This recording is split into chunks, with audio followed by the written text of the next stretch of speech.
એક સમયે અતિ સંવેદનશીલ વિસ્તાર જે માનવામાં આવતો હતો રથયાત્રામાં, તે સાપુર આજે સંવેદનશીલ છે કે પછી નથી, તે મામલે એટલે વાત કરવી છે કે જે દ્રશ્યો તમે અત્યારે જોઈ રહ્યા છો, આ દ્રશ્યો એક રોજબરોજ ચાલતા દિવસના છે અને જે પ્રકારે માનવામાં આવે છે કે આ વિસ્તાર સંવેદનશીલ છે, પરંતુ વાસ્તવમાં આ વિસ્તાર છે તે આજે એકદમ સામાન્ય એટલા માટે બની ચૂક્યો છે કે સાપુરના જે રહેવાસીઓ છે, આ રહેવાસીઓ અત્યારે રોડ રસ્તા પર આવ્યા છે, જેમાં હિન્દુ ધર્મના પણ છે, મુસ્લિમ ધર્મના પણ છે અને ભગવાન જગન્નાથજીની જે 149મી રથયાત્રા આજે નીકળી રહી છે તેને અહીંના લોકો આવકારી પણ રહ્યા છે. અને આ ટ્રકો છે, આ ટ્રકોમાંથી અહીંયા જે ઉભેલા લોકો છે તેમને પ્રસાદ છે તે આપવામાં આવી રહ્યો છે. અહીંના જે પૂર્વ ધારાસભ્ય રહી ચૂકેલા છે ગ્યાસુદ્દીન શેખ, તેમના સાથે પણ વાત કરીશું. અને જે પ્રકારે આ મુસ્લિમ ધર્મની જે મહિલા છે, મુસ્લિમ ધર્મના લોકો છે, તે પણ આ રથયાત્રાને આજે અહીંયા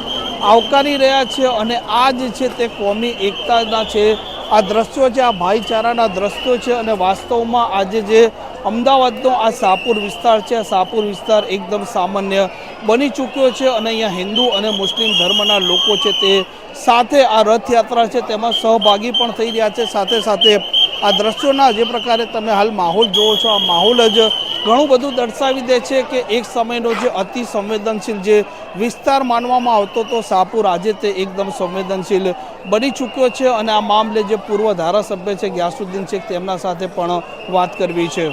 એક ભૂતકાળ હતો કે જ્યારે શાહપુર કે દરિયાપુરમાં રથયાત્રા આવે ત્યારે પોલીસથી લઈ લોકોના મન પણ ઉચાર થઈ જતા, પરંતુ છેલ્લા ઘણા દાયકાઓથી અહીંના તમામ પક્ષના કાર્યકર્તાઓ, સામાજિક આગેવાનો, ધાર્મિક આગેવાનો અને વિશેષ કરીને મુસ્લિમ વિસ્તાર છે એટલે મુસ્લિમ સમાજના વેપારી એસોસિએશન અને તમામ લોકો ભેગા મળીને એક એટલું સુંદર વાતાવરણ બનાવવાનો પ્રયત્ન કર્યો છે કે આજે અહીંયા પોલીસ બંદોબસ્તની પણ જરૂર લાગતી નથી. સ્વયંસેવકો પોતાની રીતે જે છે આખી જે યાત્રાનું સંચાલન કરી રહ્યા છે, કંટ્રોલ કરી રહ્યા છે અને એકતા અને ભાઈચારાનો માહોલ દેખાય છે. એક વખત એવો હતો અહીંયા આજથી 30 વર્ષ પહેલાં કે જનતા કર્ફ્યુ રાખવો પડતો હતો, પરંતુ આજે પરિસ્થિતિનું નિર્માણ એવું થયું છે કે નિર્ભય રીતે, પ્રેમથી, સદભાવનાથી હિન્દુ મુસ્લિમ સાથે ભેગા મળીને અહીંયા જે છે એ આ પાવન પ્રસંગને ઉજવી રહ્યા છે. મારી બાજુમાં જે ઊભા છે વિનુભાઈ, એ સુપ્રસિદ્ધ જગન્નાથ મંદિરના ટ્રસ્ટી છે. અમે મારી જવાનીથી અમે એમની સાથે અહીંયા આ જ સ્પોટની ઉપર અમે કપરા દિવસો પણ જોયા છે, સંઘર્ષના દિવસો બી જોયા છે અને હવે અમે જ્યારે પ્રેમ અને ઉમળકા અને ભાઈચારાનું વાતાવરણ એ બી અમે નિહાળી રહ્યા છીએ, ત્યારે બહુ જ આનંદથી અમારું મન પ્રફુલ્લિત થાય છે. કેમ કે શાહપુર વિસ્તારની અંદર કેટલીક અશાંત પરિસ્થિતિ થઈ, કેટલીક લોકો સુખી થયા, એટલે કેટલાક હિન્દુ ભાઈઓ અહીંથી સ્થાનાંતર કરીને બહાર પણ ગયા.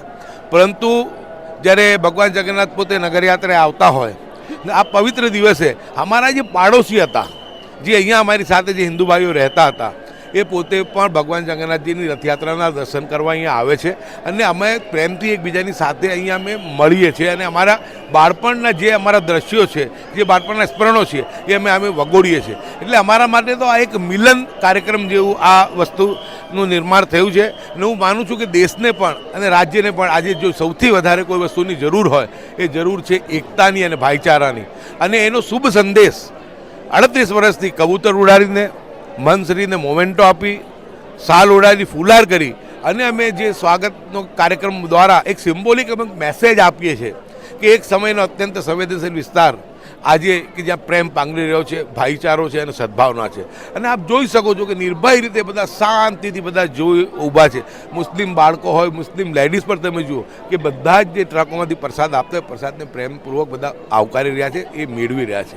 એટલે હું માનું છું કે આજના આ પવિત્ર દિવસે ઈશ્વર અલ્લાહને એ પણ પ્રાર્થના કરીએ કે જે પરિસ્થિતિ અત્યારે વરસાદને લીધે ગુજરાત અને સમગ્ર દેશમાં ઊભી થઈ છે કે વરસાદ નથી, તો આજના પાવન પ્રસંગ ઈશ્વર અલ્લાહને પ્રાર્થના પણ કે મૂંગા પશુઓ, મૂંગા ઢોર અને જગતનો તાત ખેડૂત હેરાન પરેશાન છે.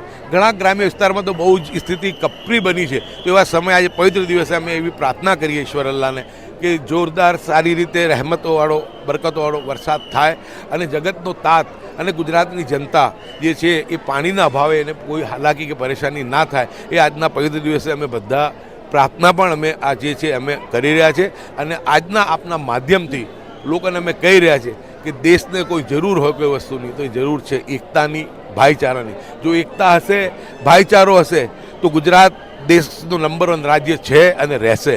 અને ભારત દેશ વિશ્વની મહાસત્તા બને એના માટે પૂર્વ શરત એ છે કે આપણે જે છે એકતા અને ભાઈચારામાં માનીએ. કેમ કે સૌથી મોટો ધર્મ જે છે માનવતા છે, ઇન્સાનિયત છે.